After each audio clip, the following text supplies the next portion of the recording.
সুন্দর একটা দিন, সুন্দর গল্প কথা, তাই নিয়ে শুরু হলো আজকের গল্পের পাতা।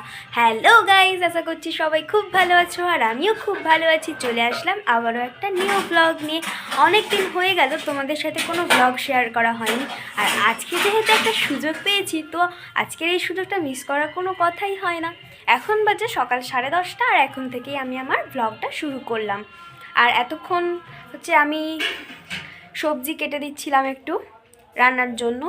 আর আজকে যেহেতু বৃহস্পতিবার, সেজন্য নিরামিষ ভোজন হবে। তো চলো আজকে সারাদিন কি করতে থাকি সমস্তটাই তোমাদের সাথে শেয়ার করব, দেখতে থাকো ব্লগটা। আর এখানে এতটাই লাইট জ্বলছে ক্যামেরার মানে ক্যামেরার পিছনে, তোমরা অনেকেই ভাববে যে এখন হয়তো সন্ধ্যাবেলা, সেটা কিন্তু একদমই নয়, এখন দিনের বেলা। আসলে আমাদের নিচের রুমটা এতটাই অন্ধকার যে সবসময় লাইট জ্বালিয়ে রাখতে হয়, সেই জন্য লাইট জ্বালিয়েই ভ্লগটা শুরু করলাম। আর লাইট যদি না জ্বালাই পুরোপুরি অন্ধকার, দেখবে এরকম অবস্থা নিচের রুমে, সেই জন্য সবসময় লাইট অন করেই রাখতে হয়। চলো আজকে মা কি রান্না করছে দেখা যাক। তো দেখো এখানে আমার মা হচ্ছে আজকে রান্না করবে কি, এটা কচুর লতি। কিন্তু আজকে কোনো চিংড়ি বা কিছু দিয়ে হবে না, আজকে নিরামিষ কচুর লতি রান্না হবে। সেই জন্য এখানে খোসা সমেত একটু গরম জল দিয়ে ভাপিয়ে নিয়েছে, নিয়ে এখন খোসাগুলোকে ছাড়িয়ে রাখছে। তো চলো এখন আমার কাজটা আমি করে নিই। এখানে আমি পটল আর আলু কেটে রেখে দিয়েছিলাম, এখন সেগুলো ধোয়ার পালা।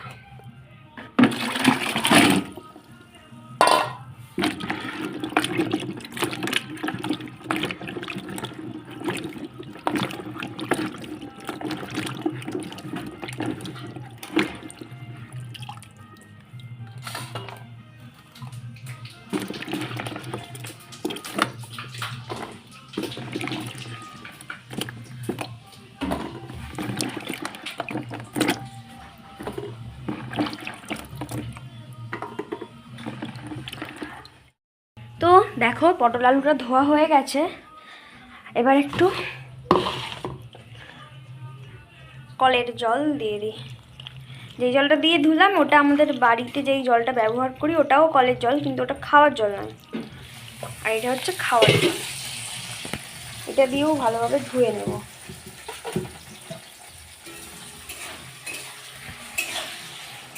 তো চলো গাইজ, আমার মায়ের রান্না বান্না সব প্রায় কমপ্লিট। আর এখন হচ্ছিল বটবটি ভাজা, সেটা এখন আমাকে বলেছে যে একটু ঢেলে নিবি, হয়ে গেছে। তো সেটাই এখন ঢালার পালা।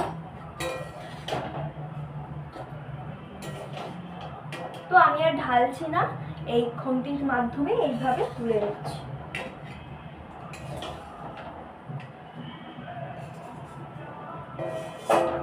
ও তোমাদের এর মাঝখানে একটা কথা বলে দিই, তোমরা যে আমার ভিডিও দেখো, কে কোথায় থেকে দেখো প্লিজ একটু কমেন্ট করে বলবে, তাহলে আমারও একটু ভালো লাগবে শুনে যে তোমরা কে কোথা থেকে ভিডিওটা দেখছো।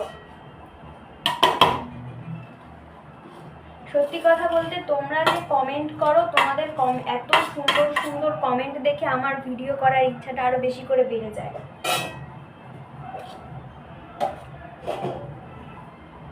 চলো বন্ধুরা, তোমাদেরকে আজ একটা ভালো জিনিস দেখাবো। এই দিকে দেখো, আমাদের একটা ছোট্ট মতন গাছে ডাব হয়েছে, প্রায় সব সময়ই হয়। তো সেটা এখন আমার মা আকুশি দিয়ে পাড়ছে। তো বড় ডাবও ছিল, সেগুলো পাড়া হয়ে গেছে, আর এখন একটা ছোট্ট ডাব পাড়ছে ঘটে দেওয়ার জন্য, ঠাকুরের ঘটে দেওয়ার জন্য। তো চলো মা পারতে পারে কি না পারে দেখা যাক। গাছে উঠে পারলে বরঞ্চ বেস্ট হতো। যা স্লিপ খেয়ে যাচ্ছিল এক্ষুনি।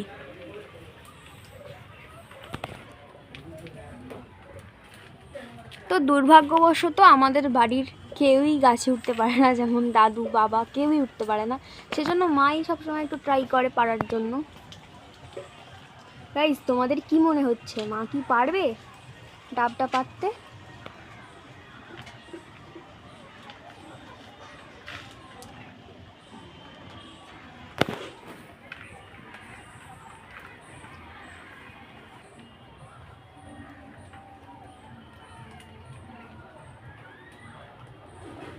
তোমাদের কি মনে হচ্ছে সেটা অবশ্যই কমেন্টে জানাবে। আমার তো মনে হচ্ছে পারবে, কারণ অনেকগুলো ডাব পেরেছে এর আগে, সেগুলো আমি ভিডিও করতে পারিনি। এই যে পড়ে গেছে, ওই চলে গেল, যা জলে চলে গেল। কিন্তু এটা তো ঘটে দেওয়ার জন্য পেরেছে, বাট এর যে শীষটা, সেই শীষটাই তো ভেঙে গেছে, তাহলে এটা কিভাবে ঘটে দেওয়া যায়? চলো জল থেকে আগে ডাবটা তুলি।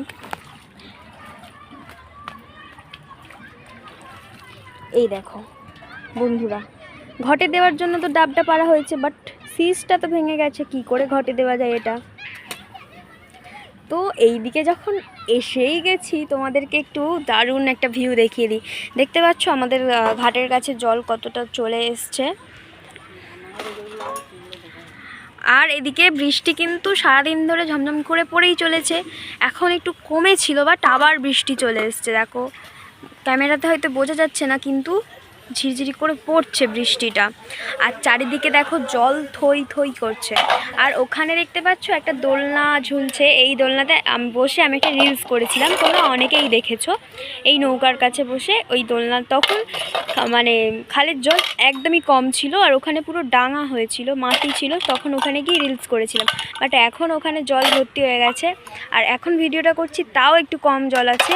কিছুদিন আগে পুরো এই জায়গায় জল চলে এসেছিলো, আর আমার মনে হয় আবারও আসতে পারে জল। কখনো কখনো এই জায়গায় অবধি চলে আসে জল, কিন্তু এমন কোনো দিন হয়নি যে ওই যে আমাদের যে ওই ঘরটা আছে ওখানে অবধি উঠে যায়নি এখন অবধি কোনো দিন। আর একটা জিনিস তোমাদেরকে দেখাই, একটা গোলাপ গাছ বসিয়েছিলাম, সাদা গোলাপ। সেখানে কয়েকদিন আগে একটা বড় গোলাপ হয়েছিল, এখন একটা ছোট্ট মতন গোলাপ হয়েছে। দেখো হয়তো বোঝা যাচ্ছে না ক্যামেরাতে, এই যে এবার বোঝা যাচ্ছে। সাদা আর পিঙ্ক মিক্সড ছিল, তো এইটা একদম হালকা দুটো মিক্সড কালার মিলিয়ে যেটা হয়, একদম পিঙ্ক রানি কালার, ক্রিম কালারের মতন হয়েছে। ঠিক করে ক্যামেরায় হয়তো বোঝা যাচ্ছে না। তো চলো গাইস, বৃষ্টি চলে এসছে, আমি এবার বাড়ি চলে যাই, কারণ এখানে থাকলে ভিজে যেতে হবে। আর এখানে আমার মা এসে বাসন মাজতে, এগুলো হয়ে গেছে। তো চলো আমি এবার পালাই এখান থেকে, বৃষ্টিতে না হলে ভিজে যেতে হবে আমাকে।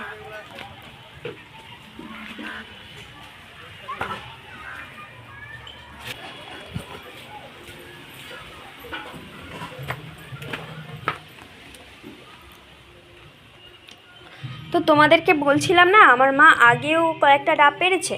এই যে সেই ডাবগুলো দেখো, কত বড় বড় এইগুলো। দেখো এইগুলো তো ঘটে দেওয়া যাবে না, অনেক বড় বড়, খাওয়ার জন্য পেরেছে, কিন্তু এর শীষটা রয়ে গেল। আর যেটা ঘটে দেওয়ার জন্য পাচ্ছিলাম তারই শীষ নেই। দেখো এখানে 4টে ডাব আছে, আর এগুলো সব আমার মাই পেরেছে।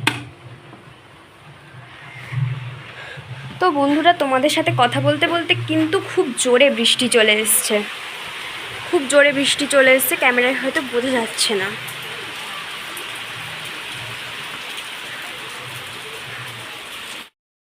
এখন বাজে ঘড়ি দুপুর 12টা, আর আমাদের রান্নাবান্না প্রায় কমপ্লিট, একটু পরেই লাঞ্চ হবে। আর আমি প্রতিদিন সকাল 7টার সময় স্নান টান সেরে ফেলি, যেহেতু পড়া থাকে, কলেজ থাকে, আমি স্নান সেরেই তারপর যাই। আর যেহেতু কিছুই নেই, সব কিছু ছুটি। আর আজকে একটা কলেজের কথা বলতে একটা জিনিস মনে পড়ে গেল, আজ ছিল আমাদের নবীনবরণ, মানে পুরো কলেজের নবীনবরণ। আগে একদিন নবীনবরণ ছিল, সেটা শুধু আমাদের যে ডিপার্টমেন্টটা আছে সেখানে নবীনবরণ, টিচার্স ডে এবং ফেয়ারওয়েল সেলিব্রেট করা হয়েছে সমস্ত মানে সেমিস্টারের, মানে দাদা দিদিরা সবাই এসেছিলো যাদের ফেয়ারওয়েল ছিল, আর আমরাও তার সাথে। এবার ছিল পুরো কলেজের নবীনবরণ। আজকের হচ্ছে 26 তারিখ, বৃহস্পতিবার। কিন্তু ব্যাপারটা হয়েছে, এতটাই বৃষ্টি হয়েছে, শেষ পর্যন্ত আজকের অনুষ্ঠানটা স্থগিত রাখা হয়েছে। পরে আবার একদিন অনুষ্ঠানটা হবে, সেই জন্য মানে সমস্ত স্টুডেন্টদের মন খারাপ। আর যারা বিশেষ করে অনুষ্ঠানটা আয়োজন করেছিল তাদেরও খুব মন খারাপ। জানি না এবার পরবর্তীতে কোন দিন, মানে কোন ডেট ঠিক করে। যদি আমি নবীনবরণে গিয়ে পৌঁছাই কলেজে, তাহলে তোমরা ব্লগ দেখতে পাবে। আশা করছি ব্লগ শেয়ার করতে পারবো তোমাদের সাথে, আর তোমাদের সাথে সমস্ত জিনিস শেয়ার করার চেষ্টা করি। তো যেটা বলছিলাম, সকাল 7টার সময় স্নান টান সেরে ফেলি। আর যেহেতু পড়া নেই, কলেজ নেই, সেই জন্য একটু ভাবলাম দেরি করে স্নান করবো। রান্নাবান্না তো সব কমপ্লিট। এবার স্নান টান করে এসে আবার তোমাদের সাথে কথা বলছি লাঞ্চ টাইমে। চলো। তো বন্ধুরা, স্নান টান কমপ্লিট করে চলে এসেছি, আর এখন আমরা লাঞ্চ করব। আর ভাই গিয়েছিল একটা জায়গায়, তো সেখান থেকে ফিরে এসেছে, আর বৃষ্টি পড়ছিল, ছাতা নিয়ে গেলেও ভিজে গেছে কিছুটা। তো চলো এখন লাঞ্চ টাইম, লাঞ্চ করা যাক। এখানে দরজাটা আটকে দিলাম। তো আমি এখন এই শসাগুলোকে একটু কেটে নিই,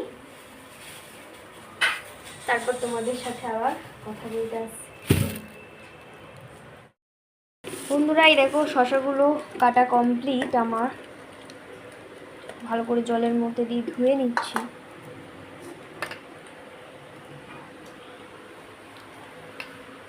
আর এখানে খাচ্ছে ভাই।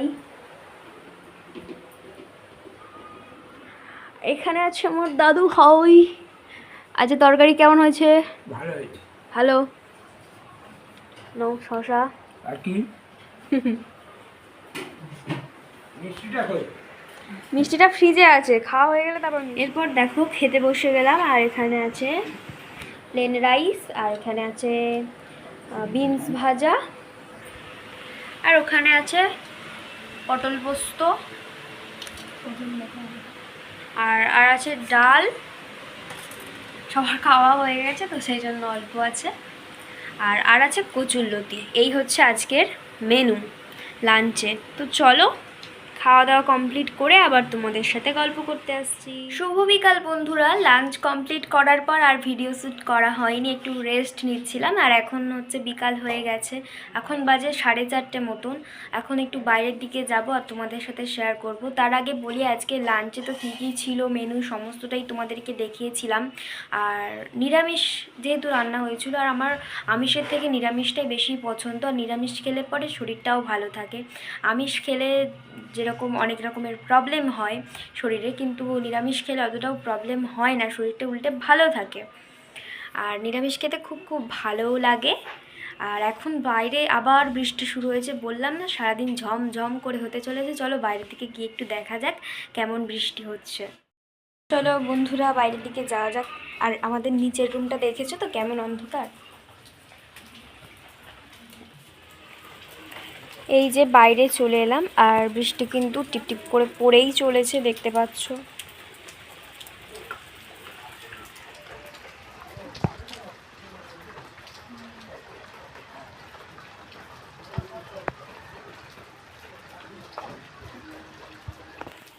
তো যেহেতু বৃষ্টি পড়ছে তাই বাইরের দিকে তো যাওয়া গেল না, গেলে খুব ছাতা নিয়ে বেরোতে হবে আর ভিজেও যেতে পারি, সেই জন্য বাইরে যাওয়ার কোনো প্রয়োজনও নেই।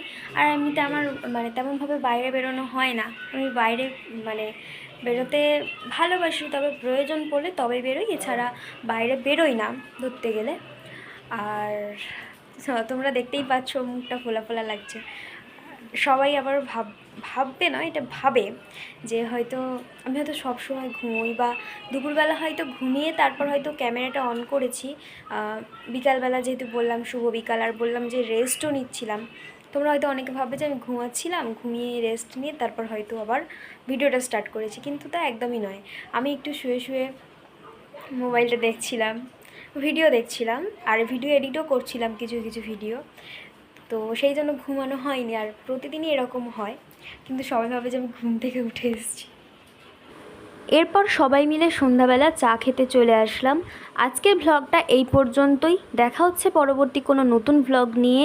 আর ভ্লগটা যদি ভালো লেগে থাকে তাহলে লাইক কমেন্ট শেয়ার করে পাশে থাকবে। আর যারা ফেসবুক পেজ থেকে দেখছো তারা পেজটাকে ফলো করে পাশে থাকবে। আর যারা ইউটিউব চ্যানেল থেকে দেখছো তারা চ্যানেলটাকে সাবস্ক্রাইব করে পাশে থেকো। টাটা।